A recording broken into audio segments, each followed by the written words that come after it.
अब हम लोग पढ़ेंगे टाइप ऑफ मैट्रिक्स। मैट्रिक्स कितने टाइप के हो सकते हैं?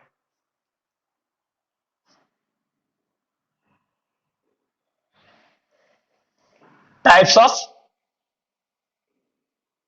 Matrices. There are various type of matrices. Matrices के बहुत सारे टाइप होते हैं।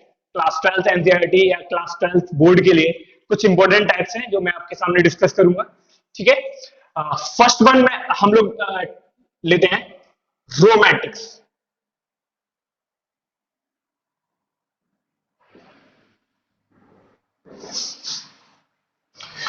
रो मैट्रिक्स कौन से मैट्रिक्स होते हैं? वो सारे मैट्रिक्स जिनमें केवल एक रो होती है वो रो मैट्रिक्स कहलाते हैं। यानी कि if a matrix has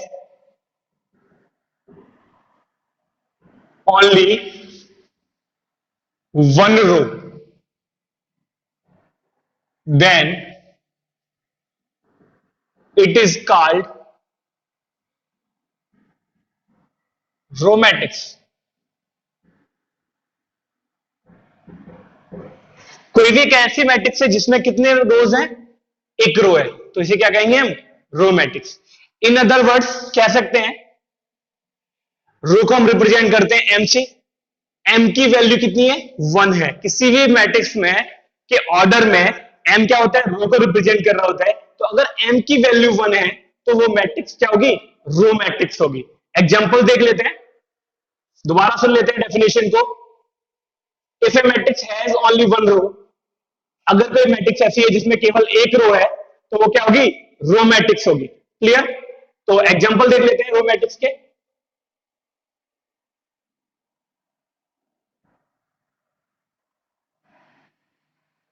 one two three.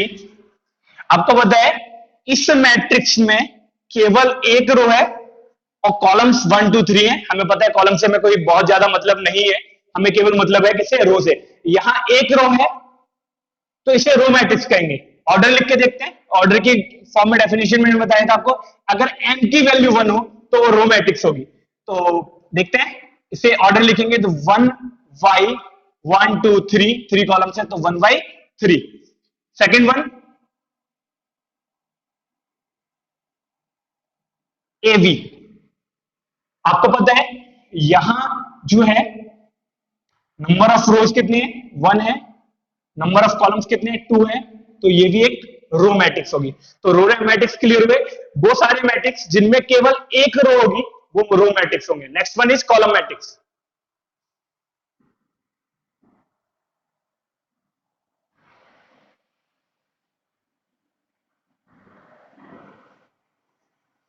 Column matrix क्या है? कॉलम मैट्रिक्स की definition, if a matrix has only one column then it is called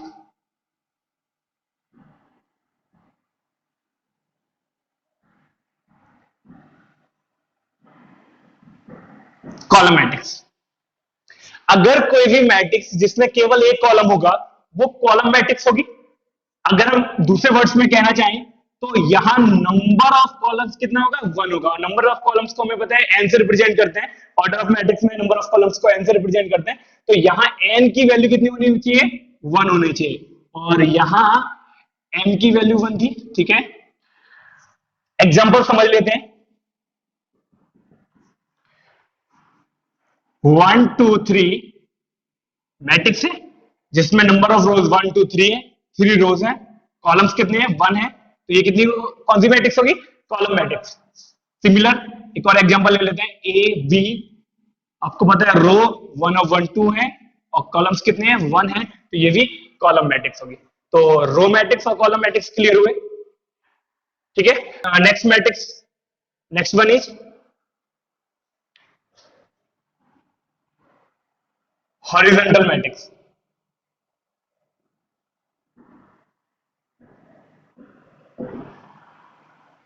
सबसे पहले हम लोग समझ लेते हैं कोई भी चीज हॉरिजॉन्टल और वर्टिकल में क्या अंतर होता है।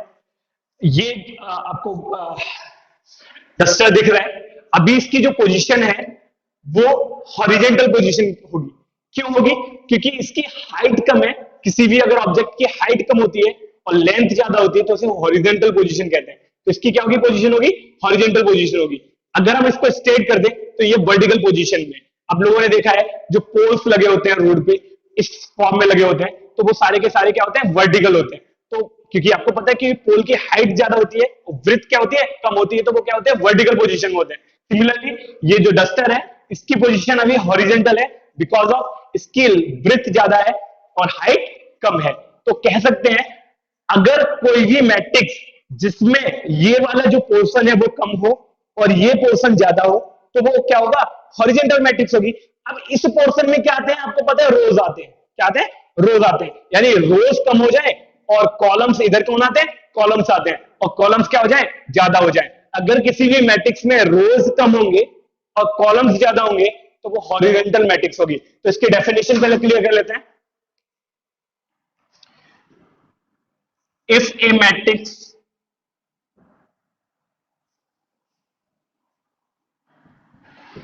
a matrix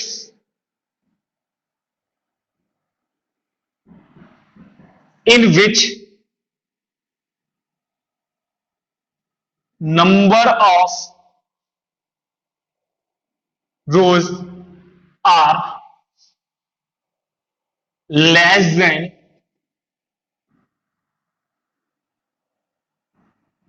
number of columns, then it is called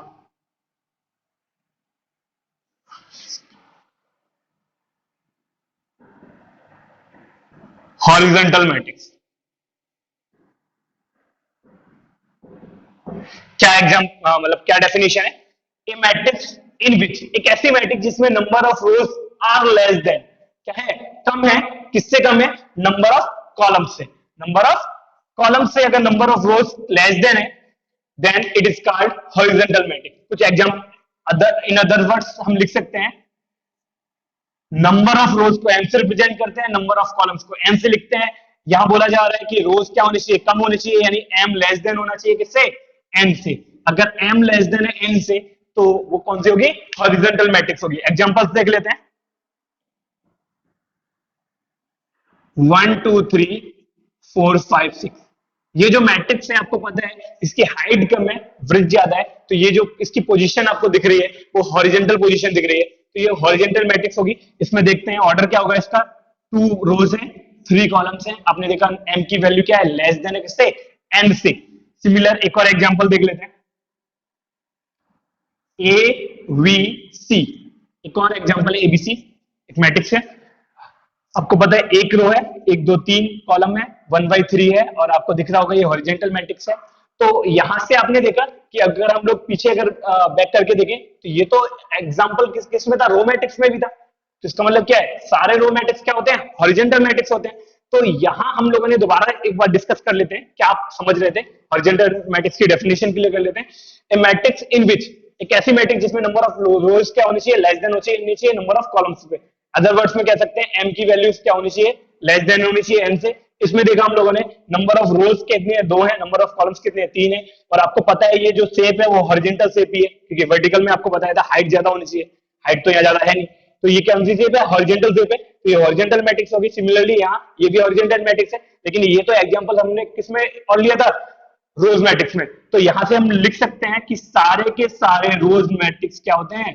horizontal matrix होते हैं। ऑल रोज मैट्रिक्स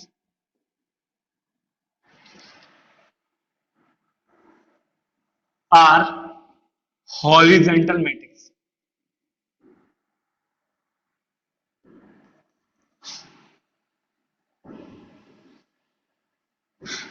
ठीक है।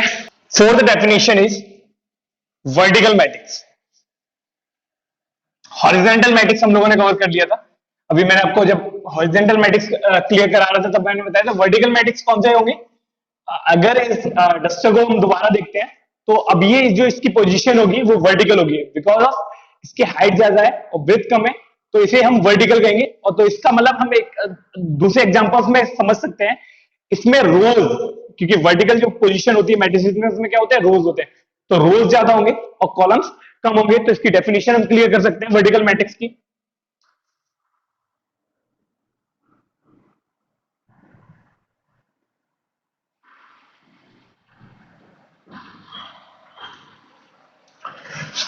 A matrix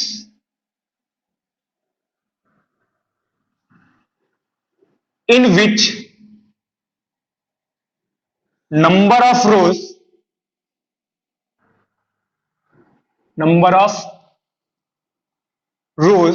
are greater than number of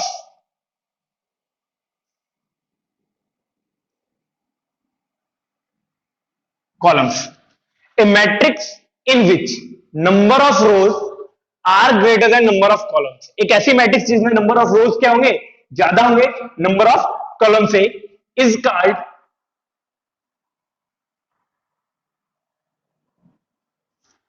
vertical matrix.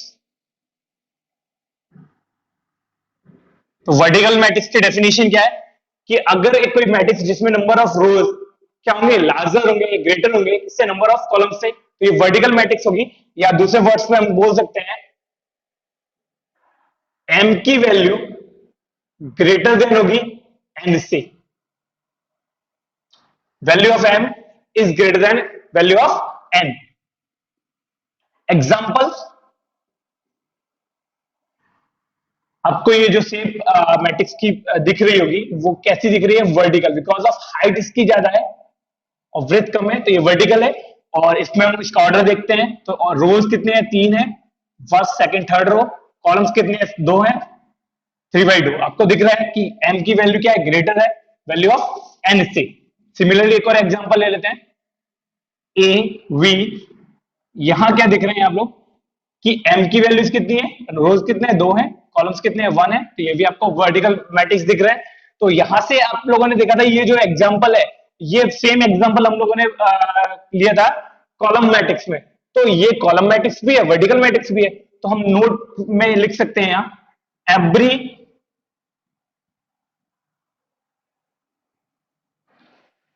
Column matrix is a vertical matrix.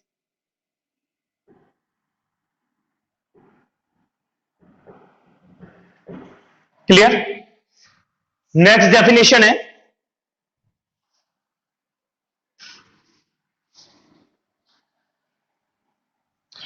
Square matrix.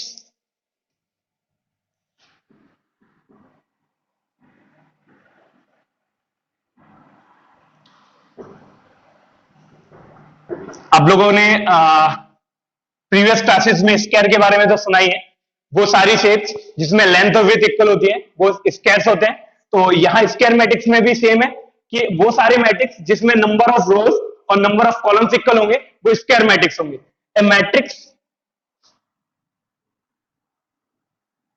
if number of rows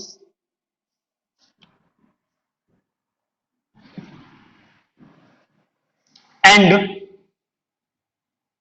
number of columns in a matrix are equal,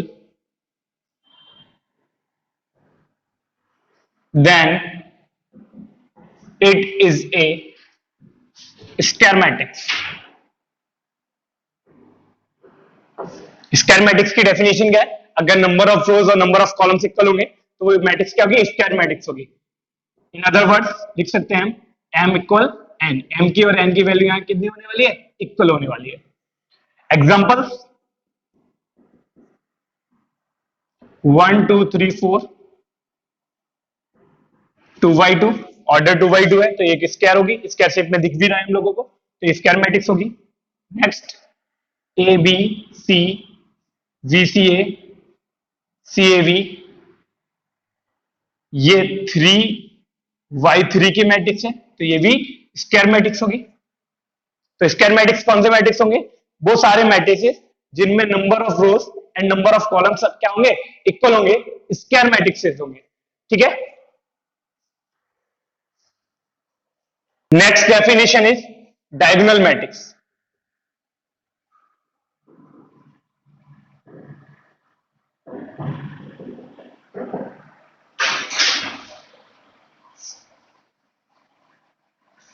definition number 6, diagonal matrix कौन से matrix ऐसे होते हैं, ए matrix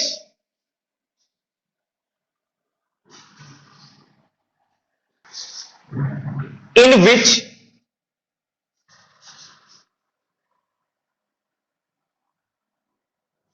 all elements other than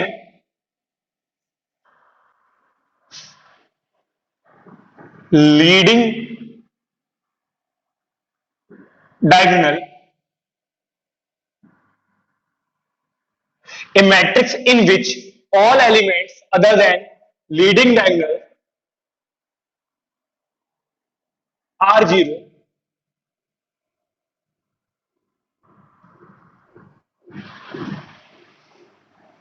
is called diagonal matrix।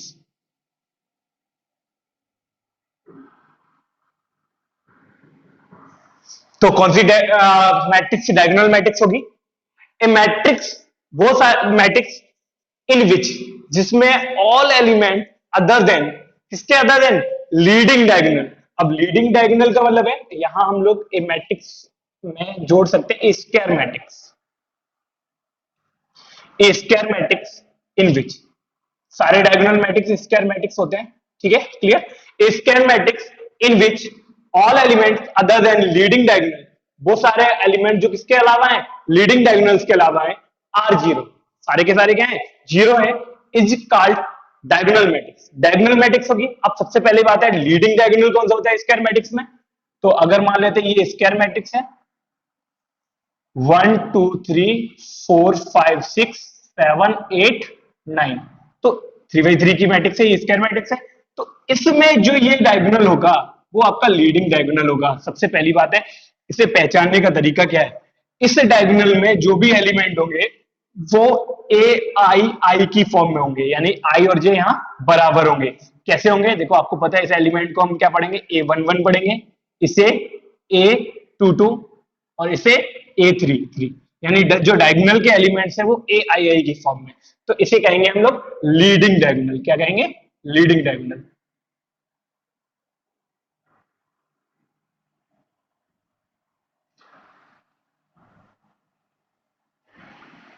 तो यही बोला गया था कि लीडिंग डायगोनल के अलावा सारे अगर एलिमेंट जीरो होते हैं तो मैट्रिक्स वो मैट्रिक्स आपकी डायगोनल मैट्रिक्स होगी। तो एग्जांपल्स कुछ देखते हैं। 1 2 3, यहां हमने डायगोनल लिया हुआ है 1 2 3, उसके अलावा सारे एलिमेंट्स हम लोगों ने जीरो ले लिए हैं। तो आपको पता है डेफिनेशन को ये सेटिस्फाई कर रहा है कि जो लीडिंग डायगोनल है उसके अलावा जो भी सारे एलिमेंट है वो क्या है, जीरो है। तो ये कौन सी मैट्रिक्स होगी, डायगोनल मैट्रिक्स होगी। एक और एग्जांपल ले लेते हैं, ए वी 0 0, ये भी आपको पता है स्क्वायर मैट्रिक्स है जिसमें लीडिंग डायगोनल के अलावा सारे एलिमेंट्स कैसे हैं, जीरो हैं। तो ये भी क्या होगी, स्क्वायर मैट्रिक्स, वो डायगोनल मैट्रिक्स होगी। तो डायगोनल मैट्रिक्स की ये डेफिनेशन थी। अगर इसके हम मैथमेटिकल डेफिनेशन के बारे में समझे, दूसरे वर्ड्स में अगर हम इसे कैसे बोल सकते हैं, पहले तो इतना ही क्लियर कर लेते हैं। दो सारे स्क्वायर मैट्रिक्स जिसमें मेन डायगोनल के अलावा या लीडिंग डायगोनल के अलावा सारे एलिमेंट जीरो होंगे, वो डायगोनल मैट्रिक्स होगी। तो आपने देखा यहाँ ये जो लीडिंग डायगोनल में तो एलिमेंट्स नॉन जीरो हैं, बाकी सारे एलिमेंट जीरो हैं, तो ये डायगोनल मैट्रिक्स है। सेम लीडिंग डायगोनल में यहाँ एलिमेंट नॉन जीरो है, बाकी सारे जीरो हैं, तो ये भी आपकी डायगोनल मैट्रिक्स होगी। अब आ जाते हैं हम डायगोनल मैट्रिक्स की मैथमेटिकल डेफिनेशन की समझते हैं। तो अगर कोई मैट्रिक्स ए है, आपको पता है जो एलिमेंट्स हैं इस मैट्रिक्स में या तो जीरो है या नॉन जीरो है, यानी कि जो भी एलिमेंट्स हैं मैट्रिक्स के एलिमेंट को हम ए आई जे से लिखते हैं, या तो वो जीरो है या फिर नॉन जीरो है। अब सबसे पहली बात है कि वो जीरो कब हो रहा है और नॉन जीरो कब है। नॉन जीरो कब है, जब वो डायगोनल में आ रहा है, और डायगोनल में जब आ रहा है तो आपको पता है डायगोनल में कौन से एलिमेंट आते हैं, A11, A22, A33, यानी कि I और J यहाँ दोनों आपस में बराबर है। तो ये कह रहे हैं एलिमेंट नॉन जीरो जब है, जब I इज इक्वल टू है J के। चेक कर लेते हैं। आपको पता है इसे एलिमेंट को A11 पढ़ेंगे, इसे A12 पढ़ेंगे। 12 I और J बराबर नहीं है तो ये जीरो हो गया। 13 I और J यहां भी बराबर नहीं था, जीरो हो गया। A21 I और J बराबर नहीं है, जीरो है। A22 I और J बराबर होते हैं तो ये नॉन जीरो हो गया। तो I और J अगर आपस में बराबर होंगे तो एलिमेंट नॉन जीरो होगा। अगर I और J आपस में बराबर नहीं होंगे तो एलिमेंट जीरो हो जाएगा। ये हो गया आपका mathematical definition of diagonal matrix. तो डायगोनल मैट्रिक्स की मैथमेटिकल डेफिनेशन क्या है, Aij जीरो नहीं होगा कब, जब I और J बराबर होंगे। Aij जीरो हो जाएगा यानी जनरल एलिमेंट जीरो हो जाएगा कब, जब I is not equal to J। तो ये है आपकी डायगोनल मैट्रिक्स की मैथमेटिकल डेफिनेशन। अब और कुछ इसी पे डायगोनल मैट्रिक्स पे ही डिपेंड कुछ और मैट्रिसेस है। अब नेक्स्ट मैट्रिसेस है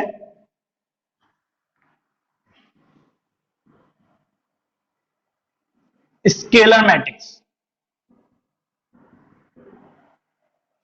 स्केलर मैट्रिक्स कौन से होते हैं, वो सारे डायगोनल मैट्रिक्स, स्केलर मैट्रिक्स एक डायगोनल मैट्रिक्स ही होती है, वो सारे डायगोनल मैट्रिक्स जिसमें डायगोनल के सारे एलिमेंट्स अगर इक्वल हो जाएं तो वो स्केलर मैट्रिक्स होगी। तो डेफिनेशन क्या होगी, a diagonal matrix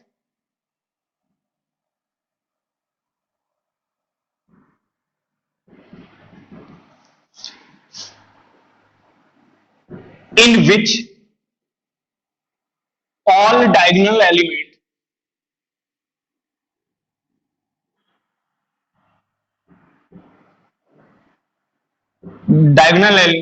are equal। क्या डेफिनेशन है, ए डायगोनल मैट्रिक्स, एक वो डायगोनल मैट्रिक्स इन विच जिसमें all diagonal elements are equal, सारे के सारे डायगोनल एलिमेंट क्या होंगे, इक्वल होंगे, इज कॉल्ड स्केलर मैट्रिक्स।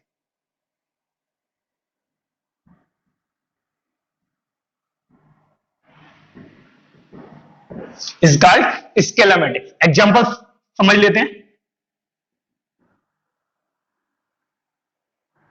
2 2 और 2 सारे एलिमेंट हमने यहाँ डायगोनल्स के जितने भी एलिमेंट थे वो सारे के सारे इक्वल ले लिए हैं, और वो भी किसके इक्वल हैं, 2 के। डेफिनेशन भी वही बोल रही है कि अगर डायगोनल्स के सारे एलिमेंट क्या होंगे, इक्वल होंगे, तो वो कौन सी मैट्रिक्स हो जाएगी, स्केलर मैट्रिक्स। तो ये स्केलर मैट्रिक्स का एक एग्जांपल है।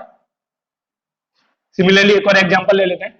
मान लेते हैं यहाँ m 0 0 m, यहाँ ये 2/2 की स्केलर मैट्रिक्स है। तो स्केलर मैट्रिक्स की भी डेफिनेशन अगर मैथमेटिकल डेफिनेशन की बात करेंगे तो क्या हो जाएगी इसकी मैथमेटिकल डेफिनेशन, ए जो मैट्रिक्स है उसमें जो एलिमेंट ए आई जे है या तो जीरो होगा या किसी भी एक स्केलर क्वांटिटी के इक्वल होगा। देखो नॉन जीरो तो है ही है, लेकिन नॉन जीरो के साथ साथ यहाँ क्या है, सारे के सारे एलिमेंट्स क्या है, इक्वल है। तो मान लेते हैं कि ये सारे के सारे एलिमेंट्स किसके बराबर है, किसी एक नॉन जीरो क्वांटिटी के बराबर है। तो कब है, जीरो कब होगा, सिमिलर सेम कंडीशन जब I is not equal to होगा जे के। और जब इक्वल कब होंगे, देखो A11 A22 A33 जब आई और जे आपस में इक्वल होंगे। तो ये हमारी डेफिनेशन हो गई स्केलर मैट्रिक्स की। स्केलर मैट्रिक्स के बाद हम लोगों को कुछ और टाइप ऑफ मैट्रिक्स समझने हैं।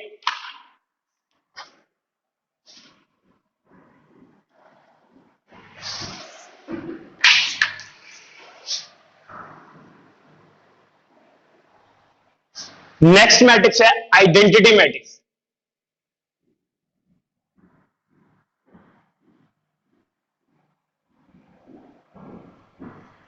आइडेंटिटी मैट्रिक्स कौन से मैट्रिक्स होते हैं, ये भी डायगोनल मैट्रिक्स है। यहां क्या होता है, डायगोनल्स के सारे जो एलिमेंट्स होते हैं वो आइडेंटिटी यानी 1 के बराबर होते हैं। तो आइडेंटिटी मैट्रिक्स भी एक स्केलर मैट्रिक्स है। स्केलर मैट्रिक्स में आपको पता है सारे एलिमेंट इक्वल है, लेकिन आइडेंटिटी मैट्रिक्स एक स्पेशल कंडीशन है, यहां डायगोनल के सारे एलिमेंट 1 के इक्वल होंगे। तो a diagonal matrix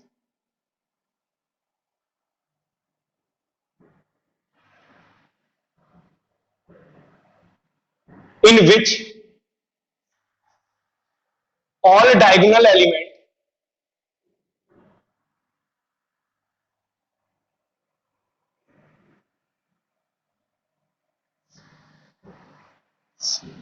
are equal to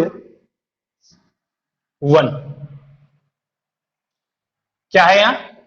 A diagonal matrix, एक ऐसी diagonal matrix in which all diagonal element, जिसके सारे diagonal elements are equal to 1। किसके बराबर है? 1 के बराबर है। Is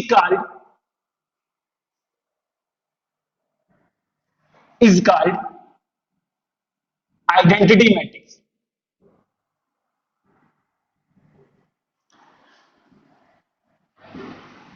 Identity matrices are denoted by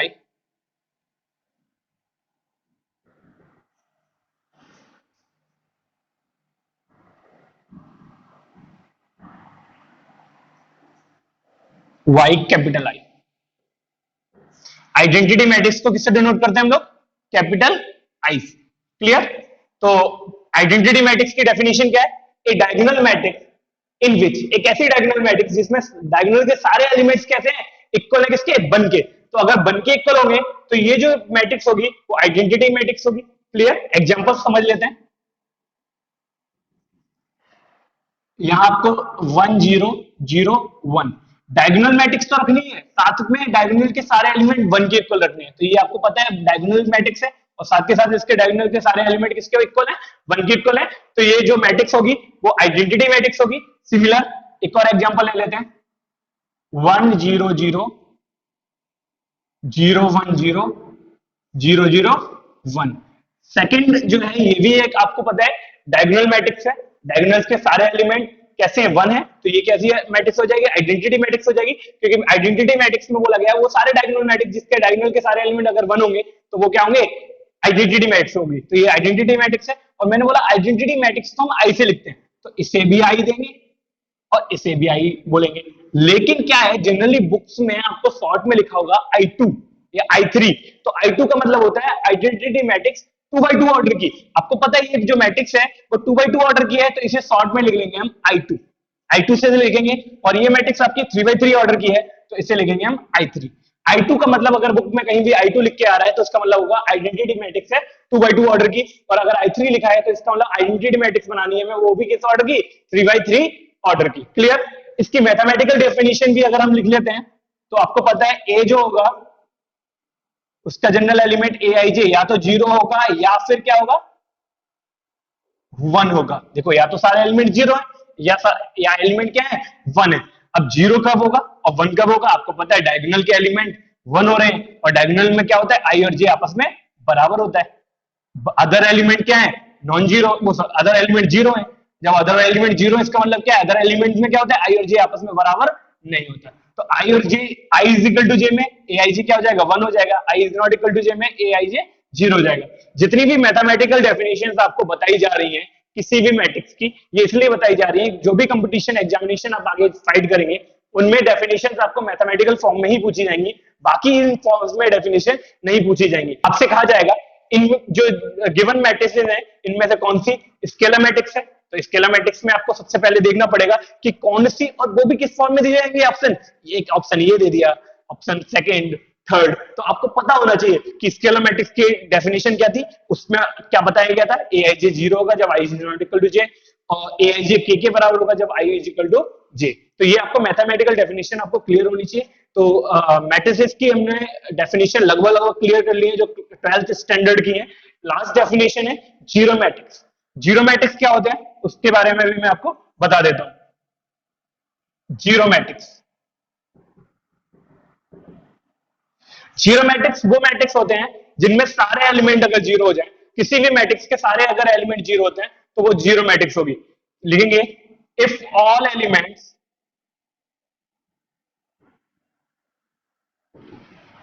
of a matrix are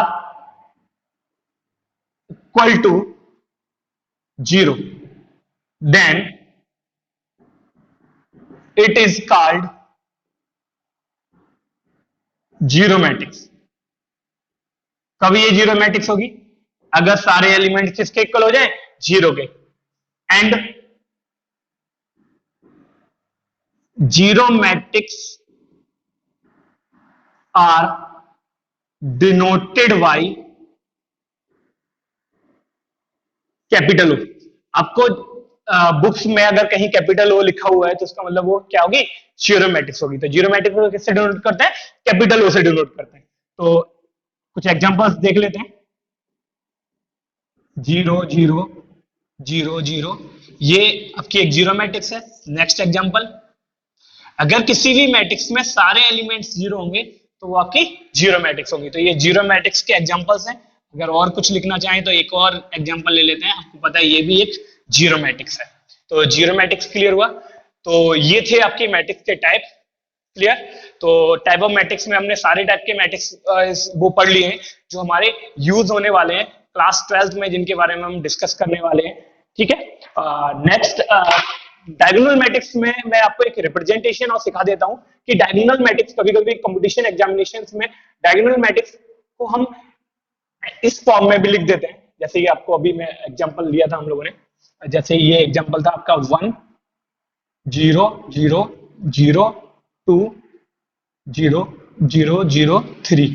तो इस मैट्रिक्स को वो इतना बड़ा ना लिख के सिंपली आपको ऐसे एक्सप्रेस कर सकते हैं, डायगोनल, ये DIAG, ये शॉर्ट फॉर्म में डायगोनल की, और आपको ब्रैकेट में वो लिख देंगे केवल डायगोनल्स के एलिमेंट 1 2 3। तो आपको यहां से कंफर्म हो गया कि अगर ये ऐसा बुक में कहीं भी लिख के आता है क्वेश्चन पेपर में या बुक में, तो आपको पता है ये डायगोनल मैट्रिक्स है और जिसका मेन डायगोनल क्या है आपका 1 2 3। ठीक है। तो 1 2 3 मेन डायगोनल में आपको एलिमेंट लगा दे रहे हैं, बाकी सारे एलिमेंट्स को आपको जीरो लिख देना है। इसीलिए ऐसे ही एक और एग्जांपल ले लेता हूं मैं, A0 0 V। तो यहां इसको क्या लिखेंगे हम, DIAG, और यहां लिख देंगे डायगोनल में कौन सा एलिमेंट है, A और V। तो ये हो गया आपके डायगोनल मैट्रिक्स को हम शॉर्ट में कैसे रिप्रेजेंट कर सकते हैं, कैसे लिख के आ सकता है हमारे बुक्स में या क्वेश्चन पेपर्स में, वो ये था। तो साथ के साथ मैं एक और डेफिनेशन आपको क्लियर करा देता हूं, ट्रेस ऑफ ए मैट्रिक्स। किसी भी मैट्रिक्स का ट्रेस क्या होता है, किसी भी मैट्रिक्स का ट्रेस किसी भी मैट्रिक्स के डायगोनल्स के सारे एलिमेंट्स का सम ट्रेस ऑफ मैट्रिक्स कहलाता है।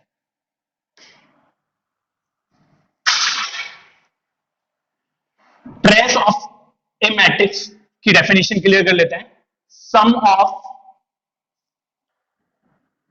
All diagonal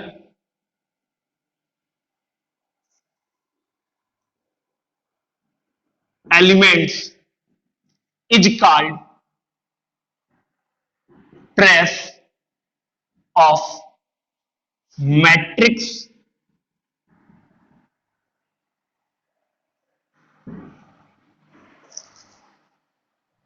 and it is denoted by